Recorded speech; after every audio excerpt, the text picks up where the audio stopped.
안녕하세요. 반갑습니다. 자, 행정법 입문 강좌를 진행하게 된 류준세입니다. 여러분들 이제 처음 뵙죠?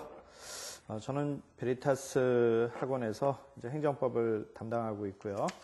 이제 로스쿨 강의는 아직 그렇게 여러분들과 많이 접할 기회가 많지는 않아서 로스쿨 학생들하고 이제 많이 뵙지는 이제 못했는데, 이제 금년에 학원에서 입문 강좌를 이렇게 또 개설을 해가지고 일단 동영상으로나마 이제 여러분들을 이렇게 이제 만나 뵙게 됐습니다. 자, 여러분들 지금 대부분 법학을 전공하지 않으신 분들이 상당수 이제 많이 있을 겁니다. 특히 이제 이 입문 강의는 법대를 나오신 분들이 이제 들을 리는 없죠. 그러니까 법학을 전공하지 않으신 분들이 이제 법학에 대해서 로스쿨 들어가서 이제 본격적으로 학습을 하기 전에 한번 이제 맛보기로 각 과목들마다 이렇게 이제 접하려고 여러분들이 이제 강의를 이제 들을 것으로 생각을 합니다. 일단 행정법 듣기 전에 여러분들이 적어도 헌민형은 다 들으셨을 거고, 그 다음에 이제 민사소송법 정도는 들으시고, 그 다음에 이제 행정법을 이제 공부를 하지 않을까, 그렇게 이제 생각이 듭니다. 자, 행정법은 사실은 민법이라든가, 민사소송법이라든가, 형법, 이런 것들을 어느 정도 접하고 나면은, 그 다음에는 생각만큼 그렇게 어렵지는 않습니다. 물론 이제 민법이라든가 형법, 민사소송법과는 다른 행정법의 이제 고유한 법리들이 굉장히 많아요. 나중에 그것들은 이제 상세하게 이제 여러분들이 공부를 하셔야 되겠지만, 그러나 기본적으로 민법, 민소법, 형법을 잘 모르고 행정법을 이해하려고 하면은 굉장히 어려워요. 근데 이제 여러분은 어느 정도 다른 강좌들을, 다른 과목들을 갖다가 이제 강의를 들으시면서 지금 그 스텝 바이 스텝으로 공부를 하시고 계시는 과정이기 때문에 이제 상대적으로 처음 민법 공부하실 때보다는 조금 편하게 이제 들으셔도 된다라는 이제 그런 말씀을 드리겠습니다. 자, 그리고 이제 여러분들이 이제 행정법을 공부하시기 전에 이제 제가 여러분들에게 행정법을 이제 좀 흥미있게 공부를 하기 위해서는 여러분들이 앞으로 살아가면서 사실 우리 개인들의 삶, 사인, 민간인들의 삶, 이제 민간이라고 하긴 좀 뭐하지만 행정법에서는 이제 이런 민간인들을 사인이라고 보통 얘기를 해요. 근데 이런 사인의 삶이 행정법과 이제 얼마나 많이 관련이 돼 있느냐 하는 것들은 여러분들 스스로의 삶에 하나하나가 밀접하게 관련이 될 수 있기 때문에 그걸 고민하면서 한번 생활을 하시기 바랍니다. 신문이나 이제 인터넷 뉴스들에 나오는 많은 사건들이 행정법하고 관련이 돼 있어요. 그런 것들 기사를 하나하나씩 볼 때도 관심을 가지고 보시면은 행정법이 굉장히 재미있습니다. 여러분이 아침에 이제 눈을 뜨고 일어나가지고 아침에 세수를 하겠죠? 그러면 물을 튼단 말이에요. 그러면 물을 공급받는 관계, 과연 이게 이제 행정법 관계일까 아닐까? 이런 것들부터 시작을 해가지고요. 물론 전기, 가스 다 마찬가지입니다.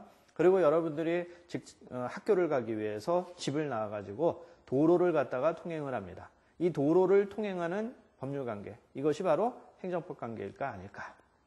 이런 것들이 문제되고요.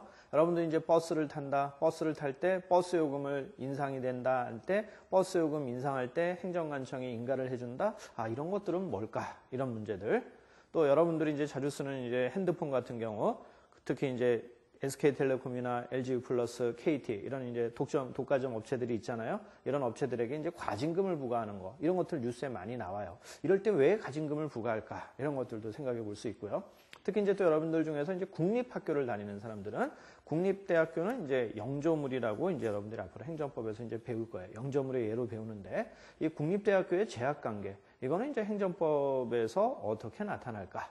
또 국립대학교 안에서 내가 다쳤다. 건물이 무너져가지고 다쳤다. 그러면 어떻게 손해배상 청구를 해야 될까?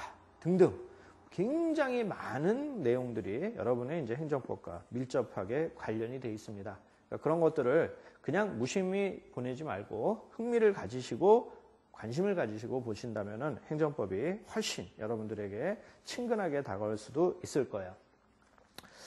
자, 그런 점을 이제 한번 제가 여러분에게 이제 상기를 시키고, 그러고 이제 입문 강의를 진행을 하도록 할게요.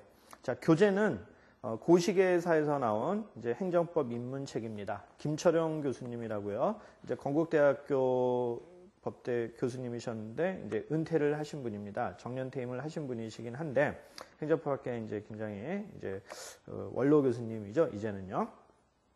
자, 이분이 쓰신 책인데요. 입문서로는 제가 보기에는 굉장히 적절한 것 같아요. 이제 교수님들 입문서가 이제 몇 개 나와 있는데 제가 보기엔 이제 괜찮은 책이 이제 이 책하고 또 홍정선 교수님이 쓰신 책으로 또 행정법 입문책이 있습니다. 그 책도 이제 괜찮아요. 괜찮은데 일단 제가 김철원 교수님 책을 택한 이유는 양이 적습니다. 양이 한 210페이지 정도 됩니다. 약 한 216페이지인데 양이 굉장히 적고요.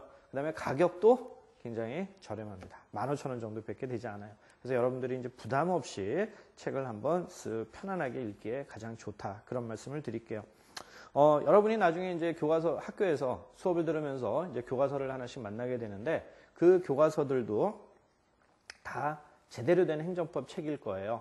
아마 지금 박균선 교수님, 정하준 교수님, 홍정선 교수님 뭐 이런 분들 교과서들을 이제 아마 많이 보실 텐데 굉장히 두껍죠. 근데 그 두꺼운 책들을 가지고 인문 강의를 진행을 해도 됩니다. 그 중에서 일부만 발췌 가지고 해도 되기는 하지만 그렇게 되면 좀 너무 부담스럽고 또 앞에 읽는데 잘 이해가 안 되는 면도 있고 그래서 입문서를 갖다가 별도로 이렇게 교재를 택해 가지고 이걸 가지고 여러분들이 읽어보시다 보면은 정말 편안하게 그야말로 입문을 하실 수 있을 거예요. 행정법에. 그런 측면에서 이 책을 읽도록 하시기 바랍니다. 편하게 읽으세요. 내용을 읽다 보면은 여러분들이 그렇게 어려운 점은 없을 거예요. 마음 편안하게 읽으시고요. 그리고 나중에 이제 행정법을 제대로 공부하실 때는 이 입문서를 바탕으로 해서 다른 정식 교과서를 갖다가 열심히 이제 보시면 됩니다. 이 책의 목차를 보시면요. 1장부터 이제 6장까지 나와 있습니다. 자, 앞에 이제 목차를 한번 보세요.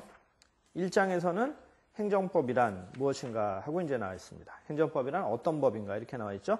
그리고 이제 2장에서는 행정과 사회는 어떤 관계인가. 3장은 행정은 누가 행하는가. 4장은 행정은 어떻게 행하여지는가. 5장 행정은 어떤 절차를 밟는가. 6장 사인의 권익은 어떻게 구제되는가. 자, 이런 식으로 되어 있습니다. 보통 전형적인 교과서의 목차하고는 좀 다른 스타일로 목차가 이제 잡혀 있어요. 근데 이제 결국 전형적인 그 교과서 목차하고 또 내용적으로는 크게 다른 것은 없습니다. 다만 여러분이 편하게 읽으시라고 교수님이 이제 이런 식으로 이제 타이틀을 잡아 놓은 거예요. 앞으로 이제 우리가 입문서에서 입문 단계에서 일단 요것들을 공부를 하게 될 겁니다. 자, 그런데 일단 행정법이란 1장에 이제 나와 있는데 일단 우리가 행정법이 이제 뭔지 이거부터 한번 이제 생각을 해봐야 될 텐데 자, 교과서상으로는 맨 앞이죠. 교재상으로는 3페이지에 보면 행정법이란 어떤 법인가 하고 냈어요. 근데 행정법이 어떤 법이다. 이런 거에 대해서 이제 명확하게 규정하고 있지는 않지만 4페이지 로마자 3에 가면 이제 행정을 규율하는 법이다. 그냥 그렇게만 나와 있습니다. 심플하게 이렇게 나와 있는데 뭐 당연히 행정을 규율하는 법이겠죠.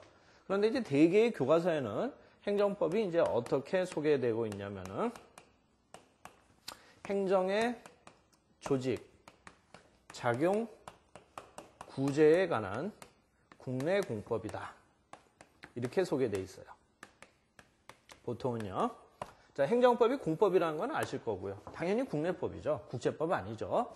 근데 조직, 작용, 구제에 관한 국내 공법이라고 했어요. 자, 이걸 보면 행정법은 조직법이라는 파트, 작용법이라는 파트, 구제법이라는 파트 이렇게 크게 나눠져 있겠구나라는 것을 이제 여러분들이 알 수가 있을 겁니다. 그럼 여기서 이제 이 조직법이라는 게 교과서에는 어떻게 나타나 있냐면은 목차 4번이요. 큰 목차 4번. 아까 제가 6가지 목차로 나눠져 있잖아요. 6장까지. 자, 3장에 보면 행정은 누가 행하는가 그랬죠. 그게 이제 바로 조직법이에요.